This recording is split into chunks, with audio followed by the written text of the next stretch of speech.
What's up, guys? It's Pac. Welcome to another market review of July 8th, 2024. This was a pretty straightforward day. Pretty nice day to trade. It's always nice being back here on a Monday and having a pretty straightforward day. So, without further ado, let's hop right into it.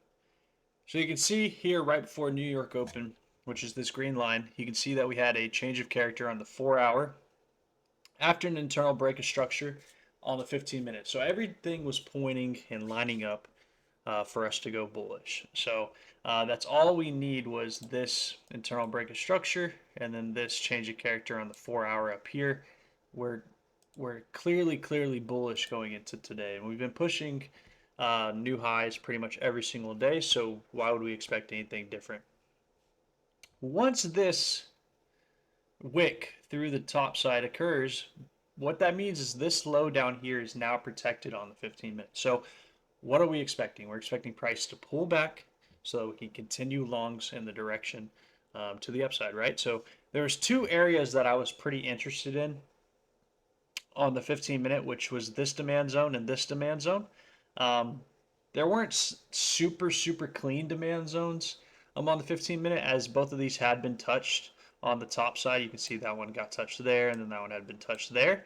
But these were the only ones that weren't completely mitigated, like less than 25-30%, 50% to be even more sure. Everything else, like this, had already been mitigated. This had already been mitigated. This one had already been mitigated. So really, those were the two areas we're looking at going in. So what we do? We just drop down to our 2 minute. Of course, we wait till price comes and taps one of these two areas, and then if it gives us a change of character in the long direction, we look to take a long. So very simple trade ideas going to today. We already knew what we were looking for. We didn't have to try too hard. So right here on open, you can see we tap the top of this demand zone, and we wick up.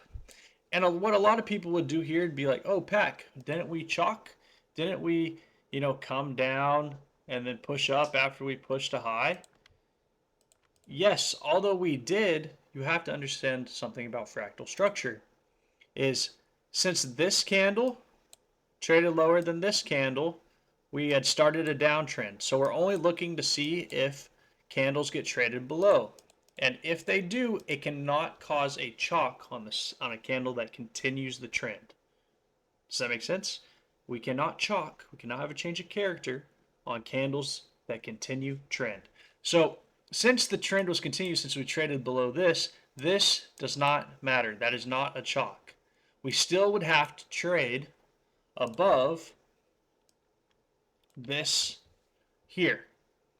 We would still have to trade above, and you see we don't trade above that dotted line. And if I had looked for longs here, you get smoked. You get smoked. So what should we expect now that this has been completely mitigated and run through? We should expect price to trade down to the origin here. It should trade down into this area. Not saying we should take shorts, but we should wait till price gets down there to look for longs. So let's see what happens. As price comes in, price does give us a run of this high.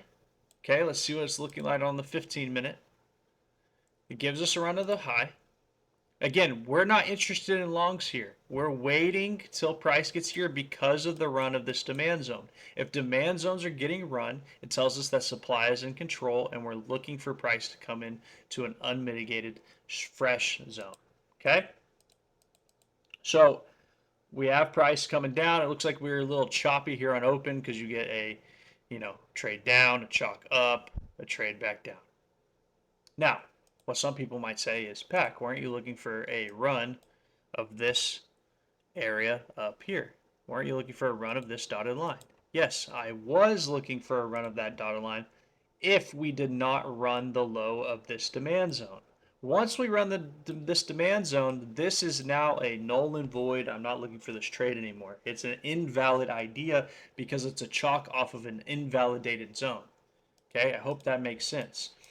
We do not look for the trades if the zone had been invalidated. So since the zone was invalidated, again, I'm not looking for longs once price started coming back down here. I was looking to wait until maybe there's a sweep, maybe there's something that occurs here, one of those two things. So as the morning goes on, we're still just staying patient, and price decides that it wants to come tap our demand zone here. Again, remember that this dotted line is 15-minute protected, which means price, this is the last area that price can react off of to give us a new high. This is the last area it's looking for. So now at this point, we're just looking for a chalk to occur, which would occur on this candle here, and price to trade above it so that we can look for longs. Otherwise, we're just sitting on our hands and we're waiting. We're just sitting on our hands and we're waiting. So price is just hanging out, not really doing much. And right there, we get that change of character. So now what would we be looking for? We'd be looking for price to potentially trade back down into this area down here. This area down here. Price runs. It looks like we get another internal break of structure up above these highs. And again, we are still looking, we'll do 1 minute here. We're still looking for price to come back down into that demand zone. Okay, we're still looking for that demand zone. Yes, could it occur off of this one? Yes, it could. But this is the one that caused the change of character. This is the one that caused that break of structure. We're really looking for this one down here, the origin, to give us what we're looking for. So as price, we wait for price to do its thing. It came back down here, but again, we're really looking for this one.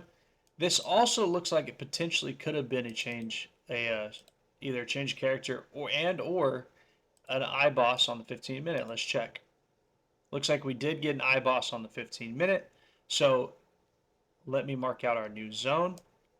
This whole 15-minute zone. Whenever there's a new internal break of structure or a break of structure, we go draw out our new zone. So this got ran through.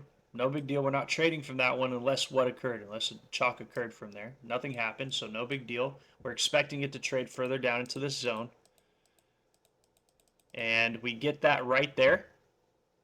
And we do happen to get the tap. And so a chalk, where would a chalk be? A chalk would occur. I like this one here the most, but this one also would be valid. This high would also be valid. So we want price to trade above. We get a trade above. What are we looking for? We're looking for price to potentially come into our last unmitigated area, which is going to be this fractal right there. So we'd be looking to take longs off of this position here, somewhere in that area, with stops below a down candle. Again, going for 3R, which would be right there.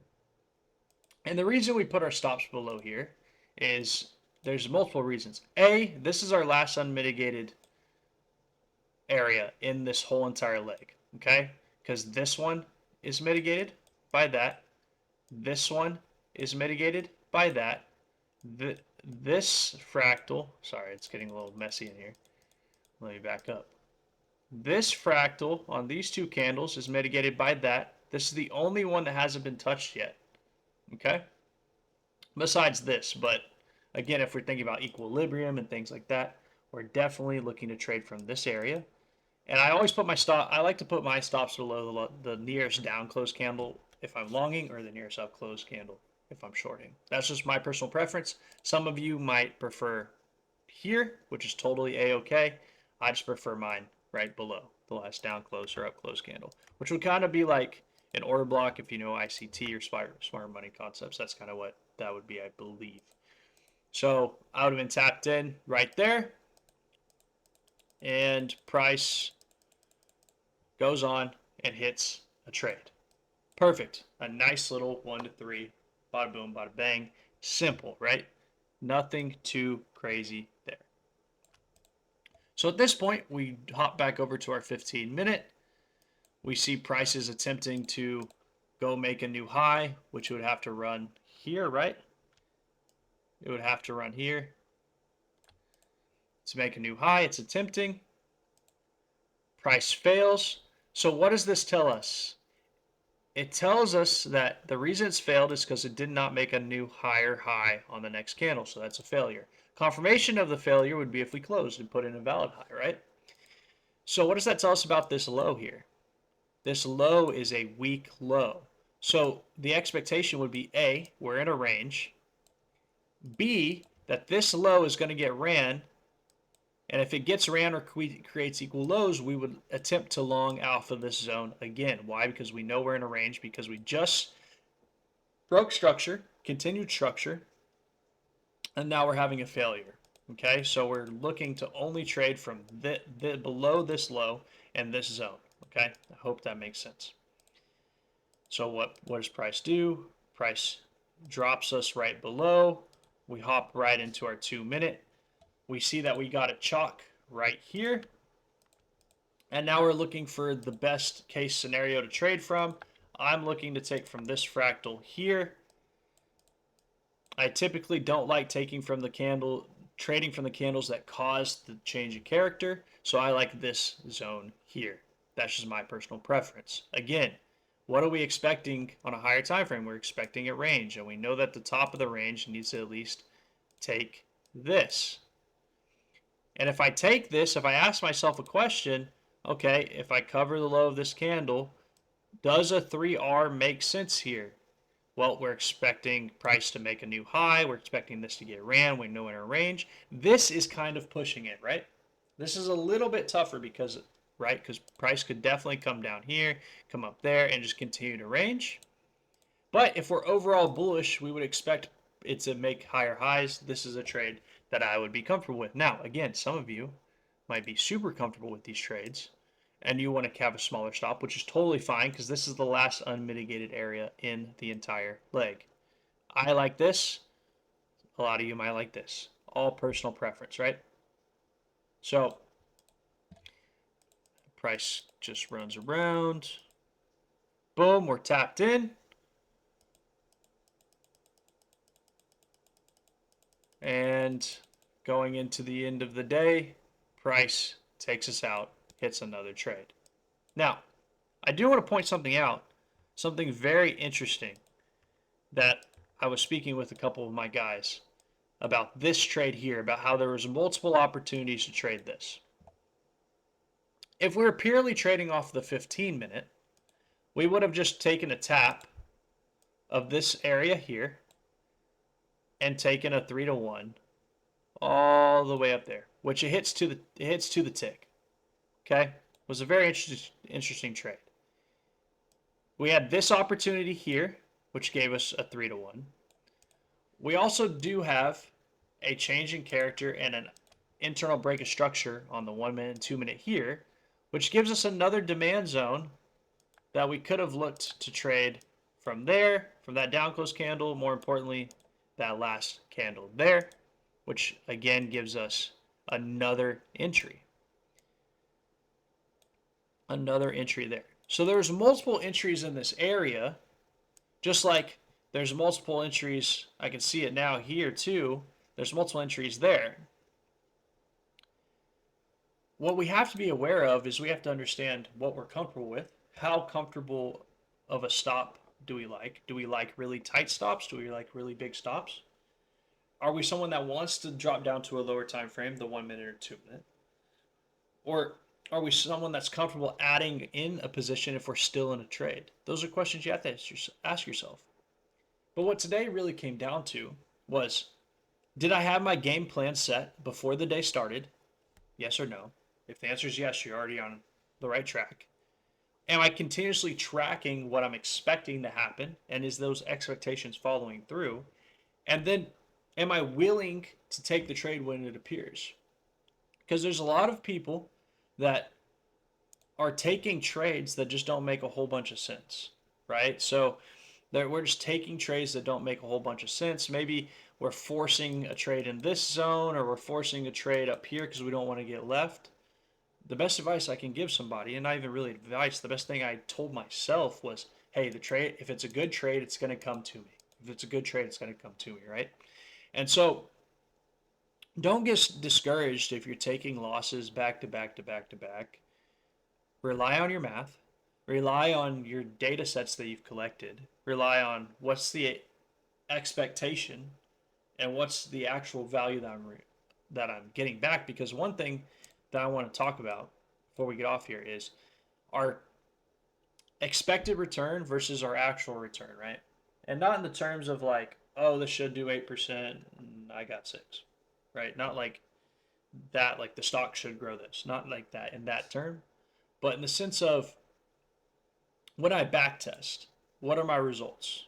So like, for example, maybe back testing last week, we'll just call it week 1. What if I back tested and I did all my trades, 15 total trades, and let's say I had 10 wins, 5 losses, which netted me how much? If I'm going 1 to 3R, that's 30R on the wins. So plus 30R minus 5R on the losses. So I gave myself 25R. So when I back test last week after I've traded it, my expected result is 25R. I should expect myself to make 25R. Well, when I actually traded last week, when it was live, let's say I only won 6 trades, or I took 15 trades, but I only won 6, and I lost 9. Okay, and I had 9 losses. Let's say that's what actually happened. So that's plus 18R minus 9R, which gives us plus 9R, right? Which is still, oopsies. What the heck? Oh, dang it. Oh. My bad, technical difficulties. So when we back tested last week's, we should have made 25R, but we only made 9R. So what does that tell us about ourselves, about our trading? It tells us quite a bit of things, but first off, what is our goal? Our goal is to make this number, our live trade number, as close to our back testing number as possible. Now, are you gonna get it 100% to 25R every single time if that's your results? No, it's not gonna be 100% this all the time. Something I like to think of is on my average of 3 trades, which is a day of trades, if I'm winning 67%, which is about where I like to be, somewhere between 65 and 70, I should have 2 wins and 1 loss. And my net R is going to equal what? Well, that's 6 minus 1. That's 5R.